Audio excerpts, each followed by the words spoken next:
अहम खबर है। कराची गुल प्लाजा में सर्च ऑपरेशन का सिलसिला जारी है। मलबे से एक लाश और निकाल ली गई है, जिसके बाद जाँ बहक अफराद की तादाद 29 हो गई है।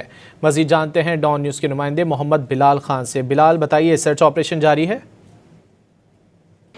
जी बिल्कुल। देखिए, मैं इस वक्त एम जिना रोड गुल प्लाजा के उस मकाम पर मौजूद हूँ जहाँ पर आतिशबाजी का वाक़या पेश आया था और यहाँ पर तमाम तर इदारे काफ़ी मुतहरिक हैं और ये कोशिश कर रहे हैं कि मलबा जल्द अज जल्द हटा लिया जाए।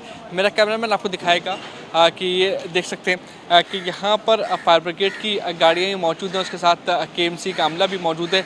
हैवी मशीनरी के ज़रिए जो इस इमारत का हिस्सा गिरा था उसका मलबा हटाने का सिलसिला जारी है और ये तमाम तर मलबा यहाँ से उठाकर डंपरों के ज़रिए डंपिंग पॉइंट पाक कॉलोनी में रखा जा रहा है और वहाँ पर भी पुलिस एहलकार तैनात हैं। उसके साथ जो मार्केट इंतज़ामिया है वो भी मौजूद है, क्योंकि इस मलबे के अंदर बहुत सारा सामान मौजूद है, जिसमें कैश हो गया और उसके अलावा जो दुकानों पर रखा कीमती सामान था वो तमाम तर चीज़ें यहाँ पर मौजूद हैं। इसकी बिना पर ये तमाम तर जो सामान है ये मलबा है, इसको जो है डंपरों में डाला जा रहा है और डंपरों में डालने के बाद इसे जो है मेवा शाह कब्रिस्तान के पास एक डंपिंग पॉइंट है वहाँ फेंका जा रहा है। ये देख सकते हैं कि डंपर्स यहाँ पर मौजूद हैं। 80 से ज़ायद डंपर्स में मलबा ये मुंतकिल हो चुका है, जबकि जो रेस्क्यू इदारे हैं।